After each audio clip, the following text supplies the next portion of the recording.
देखो next topic है force on a current carrying wire in a magnetic field. अभी कल जो टॉपिक पढ़े थे उसमें आपने अगर ध्यान दो, आपने सिर्फ एक चार्ज को रखा था, आपने एक मूविंग चार्ज को सिर्फ मैग्नेटिक फील्ड पे रखा था, तो उस पर फोर्स कितनी लगी थी, q we B sine theta. सिर्फ एक चार्ज को रखे हो, अगर हम पूरा कई सारे चार्ज मिला दे एक साथ, तो आप बेसिकली गेस कर सकते हो कि एक वायर बन जाएगा, तो कई बहुत सारे चार्ज आ जाएंगे उसके अंदर एक साथ की नहीं आ जाएंगे। तो अब आपको क्या करना है, आपने एक चार्ज को मैग्नेटिक फील्ड में रख के चेक कर लिया कि उस पर फोर्स लगता है, कितना लगता है, q we B sine theta लगता है। अब आपको उसी मैग्नेटिक फील्ड के अंदर एक पूरा वायर रखना है आपको, जिसके अंदर करंट फ्लो हो रही होगी। तो आपको वायर लेना है और उस करंट कैरिंग वायर को मैग्नेटिक फील्ड के अंदर रख देना है, तो उस पर लगेगी फोर्स। तो अगर आप मैग्नेटिक फील्ड में मान लो ये आपका मैग्नेटिक फील्ड का डायरेक्शन हो गया,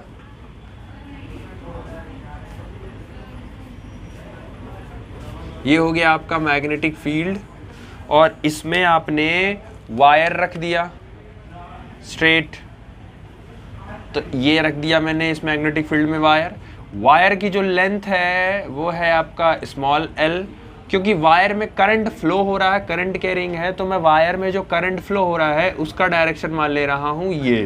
तो वायर में करंट की डायरेक्शन ऐसे फ्लो हो रही है।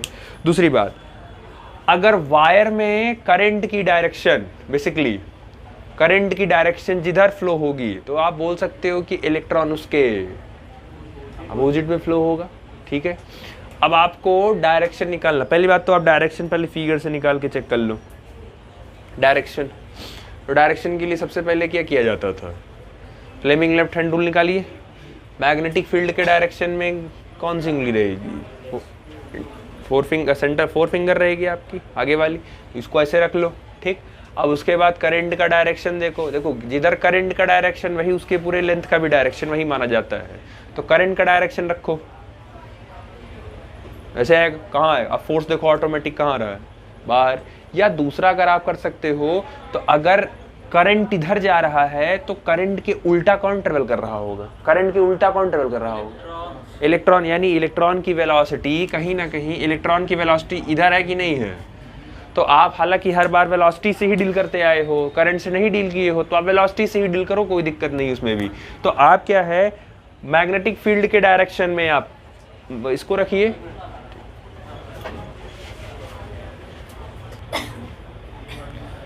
देखो तो बेसिकली क्या है, अगर मैं ये बोलूं कि करंट का डायरेक्शन इस वायर में इस तरफ है, तो उसके अपोजिट में किसका डायरेक्शन होगा, इलेक्ट्रॉन का, क्योंकि इलेक्ट्रॉन का और करंट का डायरेक्शन क्या होता है, अपोजिट होता है। और आप जब भी अभी जितनी बार किए हो, आप वेलोसिटी चार्ज का ही लेते हो, और इलेक्ट्रॉन आपका एक तरीके का कौन सा पार्टिकल है, चार्ज पार्टिकल है। तो बेसिकली अगर आप मैग्नेटिक फील्ड के डायरेक्शन में अपनी फोर फिंगर रखोगे और वेलोसिटी की डायरेक्शन में, तो वेलोसिटी इधर है, तो उसको एज इट इज रखते वेलोसिटी आप ऐसे करिए।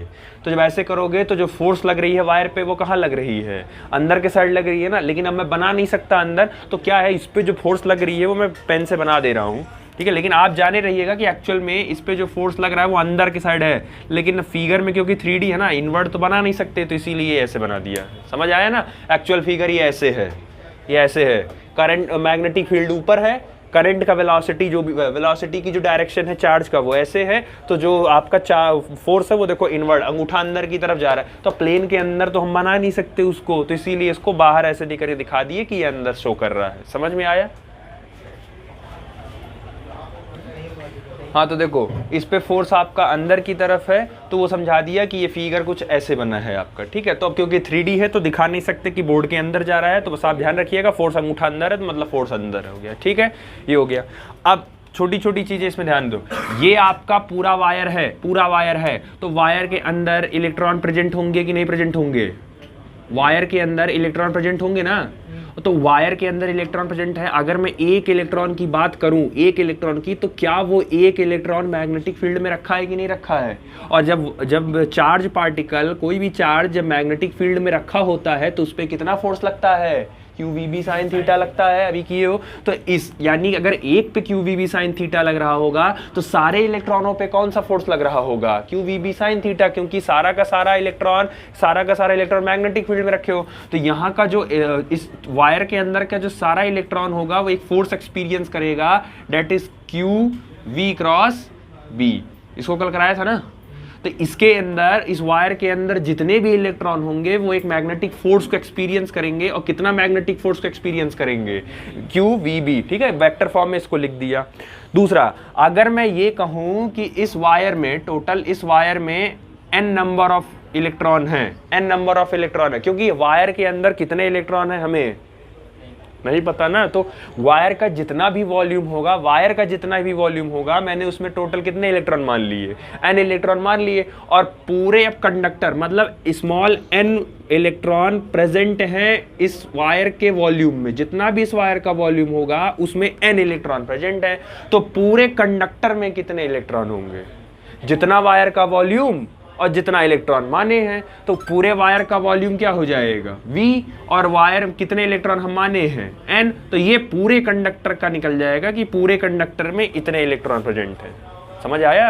ये समझ आया? फिर से समझ लो, ये आपके पास वायर है, या ऐसे इमेजिन कर लो, ये आपके पास वायर है। अब इस वायर के अंदर कितने फ्री इलेक्ट्रॉन होंगे हमें नहीं पता है, तो हमने मान लिया कि इसके अंदर कितने इलेक्ट्रॉन हैं, n इलेक्ट्रॉन है। तो जितना इसका वॉल्यूम होगा, जितना भी इसका वॉल्यूम होगा, उतने ही इलेक्ट्रॉन प्रेजेंट होंगे कि नहीं इसके अंदर। अगर मैं इसका वॉल्यूम बढ़ा दूं, अगर मैंने इसका वॉल्यूम बढ़ा दिया तो क्या इसके अंदर नंबर ऑफ फ्री इलेक्ट्रॉन भी बढ़ जाएंगे? अगर मैं इसका वॉल्यूम कम कर दूं तो क्या नंबर ऑफ फ्री इलेक्ट्रॉन कम हो जाएंगे? इसका मतलब जितना इसका वॉल्यूम होगा उतना ही आपको क्या मिल जाएगा, फ्री इलेक्ट्रॉन मिल जाएगा। तो जितना इस वायर का वॉल्यूम होगा उतना ही उसमें क्या मिल जाएंगे, फ्री इलेक्ट्रॉन। और पूरा चार्ज पूरे वायर के अंदर टोटल, इस कंडक्टर के अंदर टोटल अगर आपसे पूछा जाएगा तो सिंपली जितना इसका वॉल्यूम है और जितना इसके अंदर इलेक्ट्रॉन है, दोनों का मल्टीप्लाई कर दो तो पूरा ओवरऑल इस कंडक्टर का पता चल जाएगा कितने इलेक्ट्रॉन है कि नहीं उसमें। समझ आ गया? क्लियर हो गया? अब आपसे पूछा जाएगा कि वॉल्यूम को चेंज कर लो। वॉल्यूम को क्या लिख सकते हो, capital N is equal to small n, और वॉल्यूम को क्या लिख सकते हो, एरिया इंटू लेंथ। अच्छा, वॉल्यूम वायर का एरिया, ये वाला हिस्सा हो गया एरिया, और वायर का ये पूरा हो गया आपका लेंथ, तो ये हो गया आपका वायर इंटू लेंथ, ठीक है, सॉरी एरिया इंटू लेंथ। अब इस वायर पर टोटल फोर्स लग कितना रहा है, तो भाई देखो चार्ज इतना एक्सपीरियंस कर रहा है, तो जितना एक इलेक्ट्रॉन इतना एक्सपीरियंस कर रहा है, ध्यान सुनना, एक चार्ज पार्टिकल इतना फोर्स एक्सपीरियंस कर रहा है, तो n इलेक्ट्रॉन कितना एक्सपीरियंस करेंगे, मल्टीप्लाई करोगे कि नहीं उसमें। ये कितने चार्ज का फोर्स है, कितने चार्ज का फोर्स है, ये एक का, और कंडक्टर में कितने प्रेजेंट हैं, कैपिटल N प्रेजेंट है कि नहीं। तो एक का अगर इतना है तो सारों का कितना हो जाएगा, तो इतना इंटू इतना।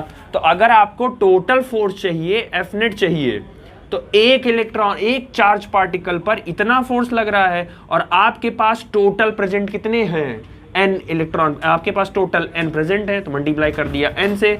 इसकी वैल्यू हो गई आपके पास Q V क्रॉस B, और इसकी वैल्यू हो गई आपके पास N A इंटू L। अब आप क्या बोलते हैं, वायर के अंदर आपने किसको माना है, इलेक्ट्रॉन को, तो Q को रिप्लेस कर दीजिए इलेक्ट्रॉन से, तो Q को आप रिप्लेस करके इलेक्ट्रॉन कर सकते हैं। Q को जैसे ही रिप्लेस करोगे तो इसकी जगह कर दो आप E, बाकी V B N A L, तो ये हो गया आपका नेट फोर्स। अब इसमें चेक कर लो, वेलोसिटी है, इलेक्ट्रॉन का चार्ज है, नंबर ऑफ इलेक्ट्रॉन है, और एरिया है, और ये शायद करंट का रिलेशन था, क्या था, I इज इक्वल टू वीना, यही पढ़ाया गया था ना करंट एंड इलेक्ट्रिसिटी में। तो V E N A, इतनों को हटा के उसकी जगह आप डायरेक्टली क्या लिख सकते हो, उसकी जगह I, बाकी आपके पास बचा L और आपके पास बचा B।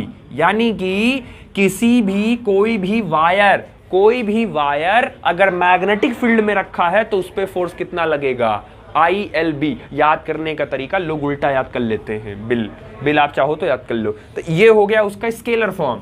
अब इसका चाहिए आपको वेक्टर फॉर्म, तो F net is equal to current, हमको पता है कि करंट कैसी क्वांटिटी है, स्केलर क्वांटिटी है, तो ये तो वैसे ही बाहर हो गया, तो आप मल्टीप्लाई कर लो L क्रॉस B।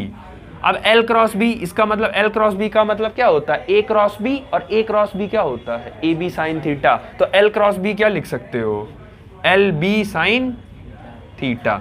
तो ओवरऑल फॉर्मूला ये बन गया। तो दो बातें हैं, पहला आपसे कहा गया कि एक चार्ज पार्टिकल है, एक चार्ज पार्टिकल है जो कि मूविंग चार्ज पार्टिकल है, v वेलोसिटी से मूव कर रहा है, और इस मूविंग चार्ज पार्टिकल को मैग्नेटिक फील्ड में रख दिया गया है, तो इस पे फोर्स लग रहा है। तो इस पे फोर्स कितना लगेगा, Q V B sine theta. बात आ गई समझ में। दूसरा, एक L लेंथ का वायर है, एक L लेंथ का वायर है जिसके अंदर करंट फ्लो हो रही है, करंट फ्लो हो रही है, उसको भी मैग्नेटिक फील्ड में रख दिया गया है। तो उस पे कितना फोर्स लग रहा है, तो उस पे फोर्स लगेगा ILB साइन थीटा। क्या दोनों में डिफरेंस समझ आया, क्लियर हुआ। अगर चार्ज को रखा गया, मूविंग चार्ज को मैग्नेटिक फील्ड में रखोगे तो उस एक चार्ज पर फोर्स कितना लगेगा, QVB साइन थीटा। और अगर पूरा का पूरा वायर ही ले जाके रख दोगे, L लेंथ का वायर, इसमें करंट फ्लो हो रहा होगा मैग्नेटिक फील्ड में, तो उस पे फोर्स कितना लगेगा, ILB साइन थीटा। कुल मिला के अगर मैग्नेटिक फील्ड में रखे हो तो फोर्स लगेगा ही लगेगा। बस फर्क ये है कि किसको रखे हो, चार्ज को रखे हो, एक सिंगल चार्ज को रखे हो, कि पूरा का पूरा लेंथ का वायर ही रख दिए हो, फोर्स तो दोनों पे लगेगा। क्लियर हुआ। तो कल ये ड्राइव किए थे, आज ये ड्राइव कर लिया, समझ आया। दूसरा, अब क्वेश्चन में डायरेक्शन पता कैसे करोगे भाई, L क्रॉस B में B का डायरेक्शन तो चलो ठीक है पता, L का डायरेक्शन पता, तो आप सीधे सीधे क्या करेंगे, जो डायरेक्शन करंट का होगा आप वही डायरेक्शन किसकी मान लेंगे, लेंथ की। मतलब जिस डायरेक्शन में करंट फ्लो हो रहा होगा उसी डायरेक्शन में आप अपना लेंथ भी मान लीजिएगा, एज इट इज, गलत नहीं होगा वो। समझ आया, क्लियर हो गया, ठीक। चलो नेक्स्ट टॉपिक है force between parallel current carrying wire. और हम ये मान के चलते हैं कि जो पैरेलल करंट कैरिंग वायर लिए हैं वो इनफाइनाइट वायर लिए हैं, ये हम मान के चलते हैं इसमें, ठीक। अब ध्यान से देखना क्योंकि इसमें दो कहानियां एक साथ आपको एक साथ इमेजिन करवानी है हमको। तो आप पहले दो वायर ले लीजिए और दोनों वायर पैरेलल होना चाहिए। तो दोनों वायर पैरेलल ले लें और ये मान लेते हैं कि ये वायर इनफाइनाइट है, ठीक। सबसे पहला काम हमने क्या किया, दोनों वायर में जो करंट था, ध्यान से देखना, दोनों वायर में जो करंट का डायरेक्शन था वो हमने सेम रखा। ये बन गई एक पहली कंडीशन। सेम काम फिर से हमने दो वायर लिया, एज इट इज, ये माना है कि इनफाइनाइट है, और इसमें दोनों वायर में जो करंट का डायरेक्शन था वो अपोजिट कर दिया। तो अब क्या फर्क पड़ेगा कि अगर हम दो वायर में, दो पैरेलल वायर सामने रखे हैं और उसमें करंट का डायरेक्शन सेम कर दिए हैं, और दो पैरेलल वायर रखे हैं और उसमें करंट का डायरेक्शन हम अपोजिट कर दिए हैं, तो क्या फर्क पड़ेगा। चलो सबसे पहले आप पहले निकालिए मैग्नेटिक फील्ड, क्योंकि आप ऐसे इमेजिन करो, आप थोड़ी देर के लिए भूल जाओ, आप भूल जाओ कि ये सब कोई, आप इमेजिन करो सिर्फ आपके पास एक वायर है, एक सिंगल वायर है, उसमें करंट दौड़ रहा है। क्या चैप्टर यहीं से स्टार्ट हुआ था आपका, चैप्टर यहीं से स्टार्ट हुआ था कि किसी भी करंट कैरिंग वायर में अगर करंट फ्लो हो रहा हो, कंडक्टर वायर में करंट फ्लो हो रहा हो, तो उसके चारों तरफ क्या बनती है, यहीं से स्टार्ट हुआ था ना। तो कैसे निकालते थे, किस रूल से निकालते थे, नहीं रूल क्या था, right hand thumb rule, right hand thumb rule से ही तो निकालते थे मैग्नेटिक फील्ड का। तो उंगली, थंब किसके डायरेक्शन में रहेगा, करंट के डायरेक्शन में आप थंब रख दीजिए, ये रख दिया, और उसके बाद अब इसको कर्ल करो। जब इसको कर्ल करोगे, जब इसको कर्ल करोगे, ये ऐसे किया और कर्ल किया, तो मैग्नेटिक फील्ड कहाँ आ रही है, इधर अंदर जा रही है। मतलब ध्यान से देखना इसका, क्योंकि अब इसमें कंपैरिजन होगा, इस वायर का, इसको नाम दे दे रहे हैं, ये फर्स्ट वायर है, ये सेकंड वायर है। अब फर्स्ट वायर में ध्यान से देखना, फर्स्ट वायर का जो करंट है वो अपवर्ड है, तो मैग्नेटिक फील्ड ऐसे अंदर जाएगी, इनवर्ड। तो इसका मतलब है इनवर्ड जा रही है, इसका मतलब इनवर्ड के लिए क्या सिंबल बनाया जाता था, क्रॉस की डॉट। तो बना लो क्रॉस क्रॉस क्रॉस, यानी कि सेकंड वायर, ध्यान से देखना, सेकंड वायर पहली वायर के मैग्नेटिक फील्ड में रखा है। क्या बात आई समझ में, करंट आया, बताया मैग्नेटिक फील्ड इसका अंदर गया, इसका मतलब है सेकंड वायर किसकी मैग्नेटिक फील्ड में रखा गया है, पहली वायर के मैग्नेटिक फील्ड में रखा गया है। समझ आ गया? अच्छा, अगर ये अंदर गया तो वायर के पीछे से घूम के इस डायरेक्शन में मैग्नेटिक फील्ड कहाँ आएगा, बाहर आएगा। तो बाहर आएगा मतलब क्या आएगा, आउटसाइड आएगा, तो आउटसाइड के लिए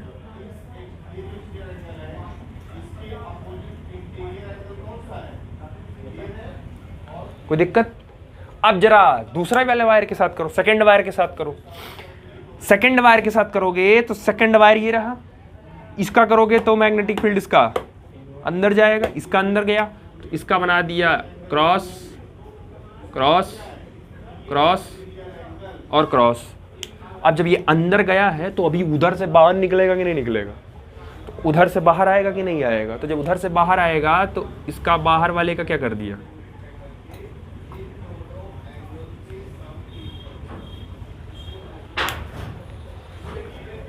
समझ आया, क्लियर हुआ? अब फिगर मिक्स हुआ है। अब आप हमको ये बताइए, ये वाला ध्यान से, ये वाला फील्ड पहली वायर का है कि दूसरी वायर का है? ये पहली वायर का है, क्योंकि अंदर गया था तो घूम गया, यानी ये वाला जो फील्ड है ये कौन सी वाली का है, और ये वाला फील्ड भी किसका है, पहली का है। सेकंड वायर का चेक करो तो ये फील्ड किसका है और ये किसका है। क्या इतना क्लियर हुआ?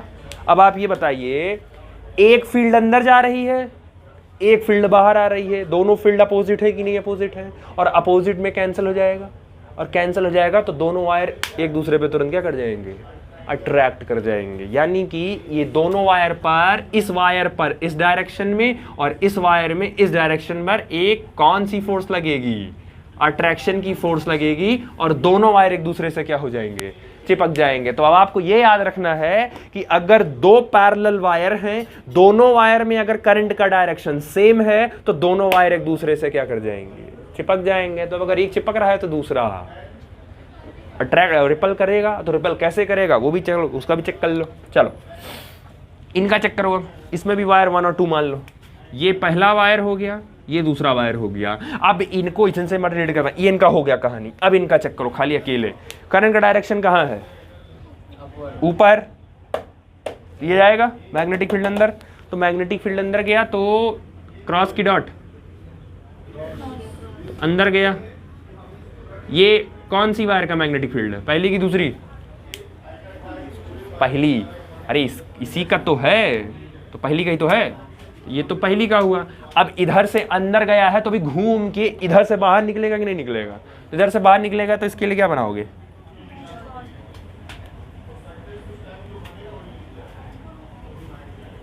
तो पहली वायर की वजह से मैग्नेटिक फील्ड बन गया कि नहीं बन गया, ये बन गया पहली वायर की वजह से। कोई दिक्कत? अब जरा दूसरी आओ, दूसरी का करंट कहाँ है, नीचे, तो करंट नीचे है तो ऐसे जाएगा, इसमें ये ऐसे जाएगा, हाँ, और जब ये ऐसे जाएगा तो कहाँ जा रहा है, अंदर जा रहा है। तो इसमें भी क्या बनाओगे, और जब ये अंदर जाएगा तो पीछे से भी निकल के बाहर आएगा, तो बाहर आएगा तो ये जो बनाए हो अभी, जस्ट जो बनाए हो, ये सेकंड वायर का है कि नहीं, ये और ये। अब आप जरा चेक करिए, ये वाला पहली वायर का मैग्नेटिक फील्ड था, ये वाला दूसरी वायर का मैग्नेटिक फील्ड, दोनों मैग्नेटिक फील्ड का डायरेक्शन क्या है। तो अगर जब दो फील्ड एक डायरेक्शन में जाएंगे तो अट्रैक्ट नहीं करेंगे, दोनों फील्ड एक दूसरे को क्या करने लगेंगे, रिपेल करने लगेंगे। तो जिसकी वजह से ये इन दोनों वायर में एक रिपल्शन का फोर्स, मतलब इस वायर पर फोर्स इधर की तरफ लगेगा और इस वायर पर फोर्स इधर की तरफ लगेगा, तो इन दोनों में एक रिपल्शन की फोर्स लगना स्टार्ट हो जाएगी। तो आपको इसमें याद क्या करना है कि दो पैरेलल वायर हैं, दोनों में अगर करंट का डायरेक्शन सेम है तो दोनों वायर अट्रैक्ट हो जाएंगे। अगर दो वायर हैं, दोनों में करंट का डायरेक्शन अपोजिट है, तो वो एक दूसरे से रिपेल कर जाएंगे। क्या, क्यों, कैसे हुआ, समझ आया ना। तो अब एक चीज इसमें बेसिक पता चल गई आपको, अगर फील्ड का डायरेक्शन सेम है तो वहां पर हमेशा रिपल्शन होगा, और अगर फील्ड का डायरेक्शन अपोजिट है तो वहां हमेशा अट्रैक्शन होगा। क्या उल्टा बोल दिया?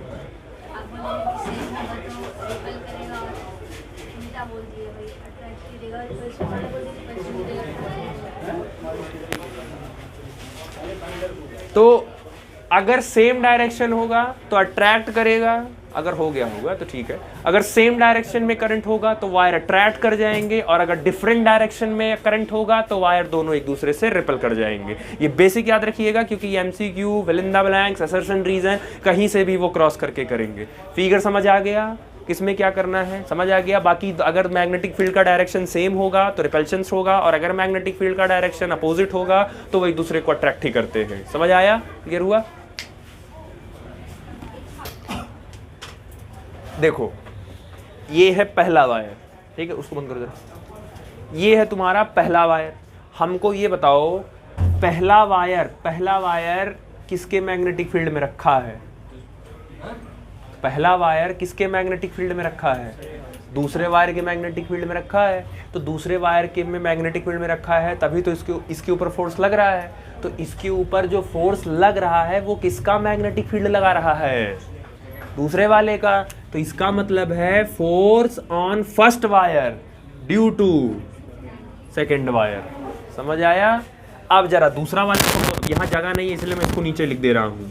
अच्छा, दूसरा वाला किसके मैग्नेटिक फील्ड में रखा है? पहले वाले, तो इस पे भी फोर्स लगेगा। तो force on second due to first wire. समझ आया। तो देखो अपोजिट हो गया कि नहीं हो गया, 1 2 2 1, इसीलिए तो एक दूसरे को क्या कर लिया। अब जरा उसमें आओ इसमें, ये चेक करो। ये जो पहला वाला है ये किसके मैग्नेटिक फील्ड में रखा है? सेकंड वाले में रखा है। तो सेकंड वाले में रखा है तो इसमें लिखोगे force on first wire due to second wire. इसका डायरेक्शन इधर आ गया। अब जरा इसका चेक करो, सेकंड वाला चेक करो। सेकंड वाला किसके में रखा है? तो इसके में रखोगे तो force on second wire due to first wire. इनका डायरेक्शन उधर चला गया। तो देखो इनका डायरेक्शन, इस पर फोर्स लग रहा है पहली वाली की फील्ड की वजह से, और इन पर फोर्स लग रहा है दूसरी वाली की वजह से। तो इसका मतलब है कि एक वायर अपने फील्ड में नहीं दूसरे के फील्ड में रखा है, वो इसीलिए उसके ऊपर फोर्स लग रहा है। समझ आया। तो ये भी लिख लेना पेपर में, यही सब घुमाएंगे। Force on first wire due to second wire, क्योंकि सेकंड के फील्ड में रखा है। ऐसे ही same force on second wire due to first, क्योंकि फर्स्ट की फील्ड में रखा है। समझ आया। ठीक, तो इसको जल्दी लिख लो।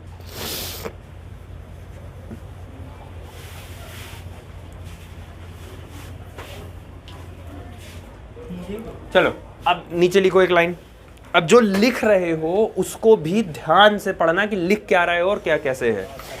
The magnetic field produced by, जल्दी लिखो थोड़ा। The magnetic field produced by, the magnetic field produced by current I1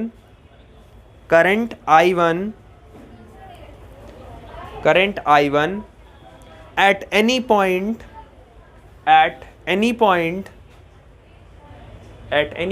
on the second wire, मतलब 2, ऐसे लिखना 2, सेकेंड मत लिख देना, 2 लिख के वो गोला कर देना। on the second wire is given by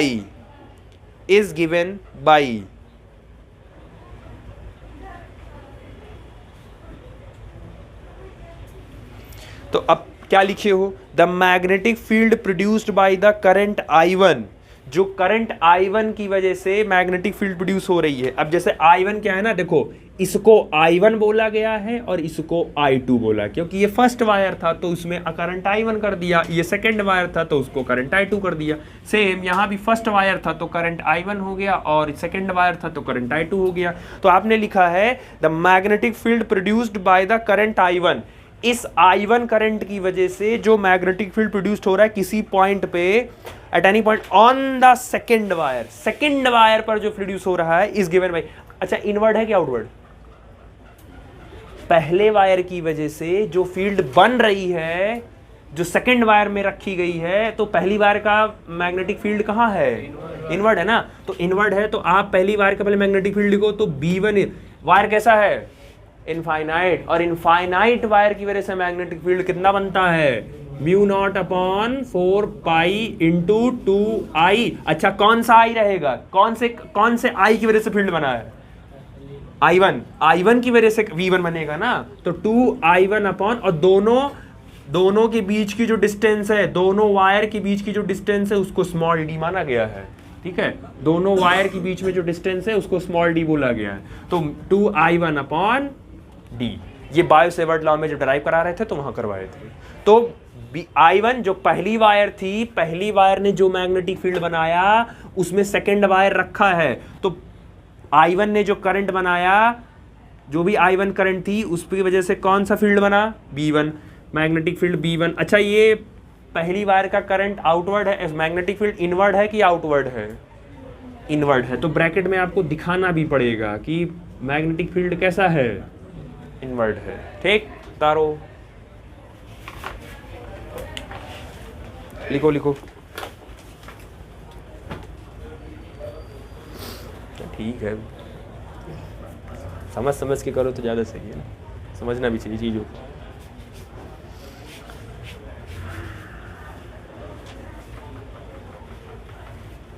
हो गया, चलो नीचे लिखो अब। सो नेक्स्ट लाइन में लिखो, so second wire, so second wire,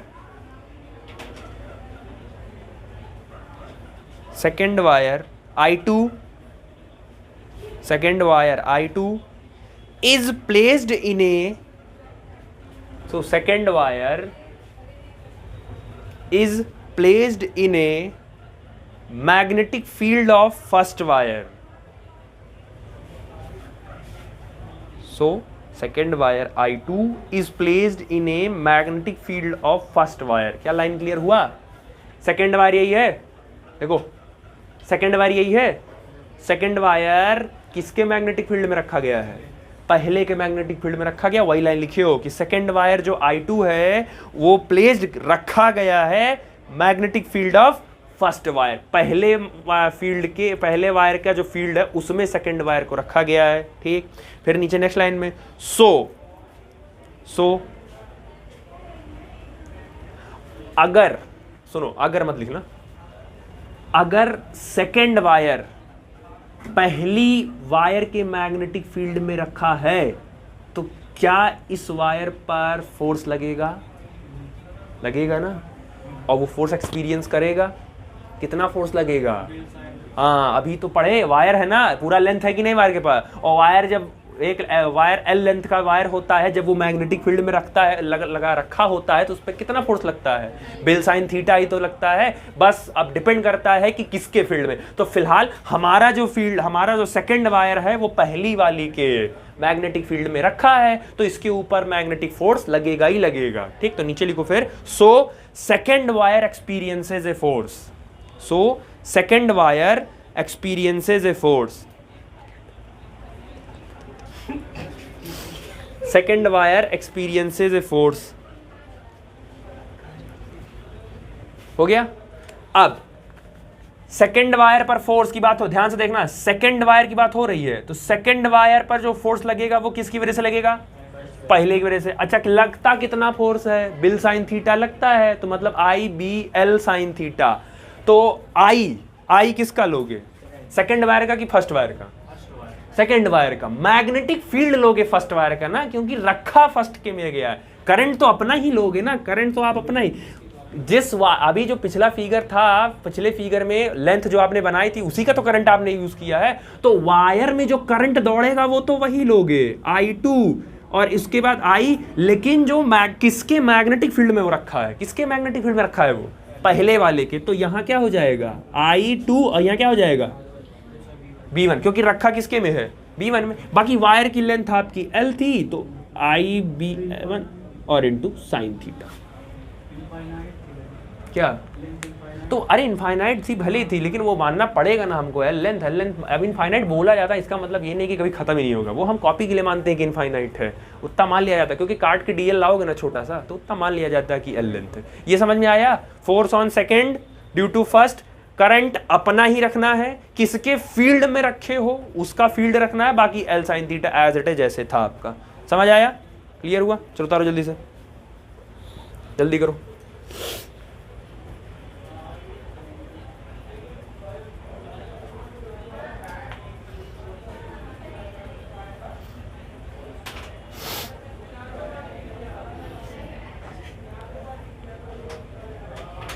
हो गया। अब आप एक चीज देखिए ध्यान से, साइन थीटा में हमको थीटा चाहिए, हमको थीटा चाहिए, तो आई वैसे ही बाहर हो गया। हमको किसके किसके बीच का एंगल चाहिए, और B1 और लेंथ के बीच का। तो वायर का लेंथ ऐसे है, मान लो वायर ऐसे है, किसके मैग्नेटिक फील्ड में रखा है वो, फर्स्ट, और फर्स्ट की मैग्नेटिक फील्ड है कहां, तो लेंथ ऐसे है और फील्ड ऐसे है। कितना एंगल है, दिखा कि नहीं दिखा, फील्ड कहां है अंदर, और वायर की लेंथ ऐसे ही तो मानोगे, तो दोनों के बीच में एंगल कितना हुआ 90। तो यहाँ थीटा की जगह क्या रख दो 90। तो ये हो जाएगा force on second due to 1 is equal to I2B1 L और साइन 90। साइन 90 क्या हो जाएगा, साइन 90 हो जाएगा 1। तो ये हो जाएगा force 2 on 1 is equal to I2B1 L, बाकी साइन 91 हो गया। तो ये आपके पास बच्चा I2B1 L। देखो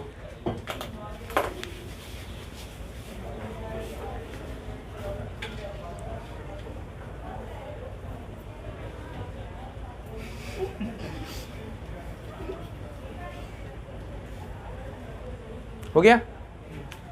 चलो, force on second due to 1 is equal to I2 into B1। B1 निकाल के बैठे हो पहले से, तो B1 जो निकालो ले जाके पूरी वैल्यू पुट कर दो वहां। तो पुट करोगे तो ये हो जाएगा mu naught upon 4 pi 2I1 by D, 2I1 by D into L. अब ये बताओ, अब तो मल्टीप्लाई में ही है ना सर, एडिशन में तो है नहीं कोई, मल्टीप्लाई में है। तो ऐसा करो I1 I2 सबको एक साथ करो जरा। तो ध्यान से देखना, फोर्स ऑन 2 इंटू 1, अच्छा म्यू नॉट अपॉन 4 पाई 2I1 I2 अपॉन डी, और इस L को हम नीचे ले आ रहे हैं यहां पे। तो फोर्स पर यूनिट लेंथ, इस L लेंथ पे कितना फोर्स लग रहा है कि ये इसकी तरफ खिंच जा रहा है, या इस वायर पर कितना फोर्स लग रहा है कि ये इसकी तरफ खिंच जा रहा है। तो पूरा कितना फोर्स लग रहा है, इस L लेंथ के वायर पर कितना फोर्स लग रहा है, mu naught upon 4 pi into 2I1 I2 upon D. इतना फोर्स दोनों वायर पे लग रहा है जिसकी वजह से वो दोनों एक दूसरे से अट्रैक्ट हो जा रहे हैं, और इतना ही फोर्स यहां भी लगेगा जिनकी वजह से ये दोनों क्या हो जाएंगे, रिपेल कर जाएंगे। बस डायरेक्शन का दोनों फिगर में फर्क है। इतना ही फोर्स पे वो दोनों अट्रैक्ट हो जाएंगे क्योंकि इनमें करंट का डायरेक्शन सेम है, और इतने ही फोर्स पे ये दोनों रिपेल हो जाएंगे क्योंकि इनमें करंट का डायरेक्शन अपोजिट है। समझ आया, ठीक। अब देखो ऐसा है कि अब इसमें थोड़ा सा कंडीशनल आपको मारना है। इसमें कंडीशन क्या मारना है, इसको मिटा दे रहा हूं क्योंकि अब इसका कोई काम है नहीं, तो बीच वाला मिटा दे रहा हूं, खाली मिटा के पूरा मिटा दे रहा हूं, इसका कोई काम पड़ेगा नहीं।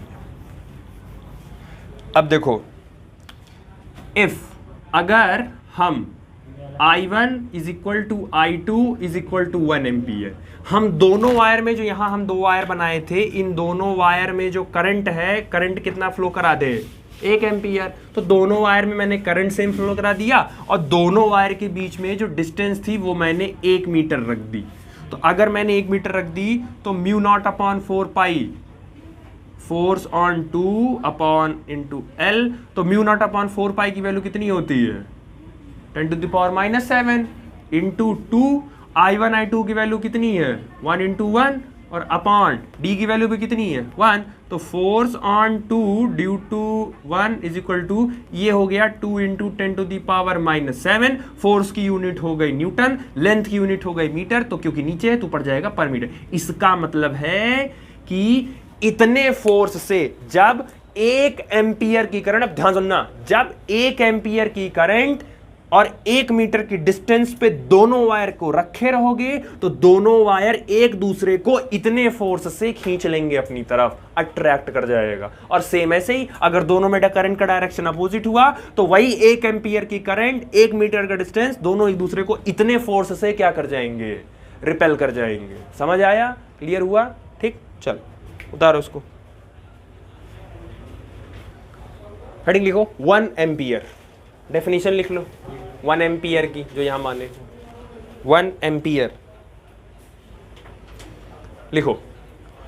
1 ampere is that current, 1 ampere is that current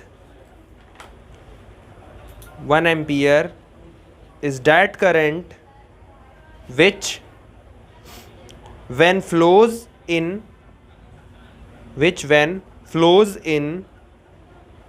two parallel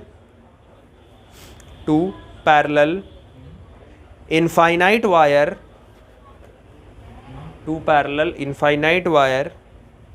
kept at 1 meter apart, comma, produced a force of attraction per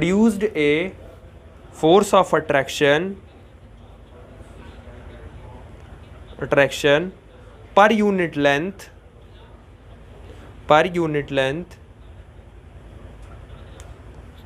between them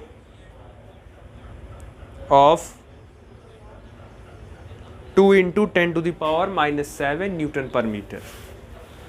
तो बेसिकली क्या है, वही बता दिया कि 1 एम्पियर वो करंट होती है जब किसी भी दो पैरेलल इनफाइनाइट वायर में आप फ्लो कराते हैं जिसमें 1 मीटर दोनों के बीच में डिस्टेंस होता है, तो इन दोनों के बीच में एक फोर्स ऑफ अट्रैक्शन लगती है जो इतने से वो अट्रैक्ट होती है।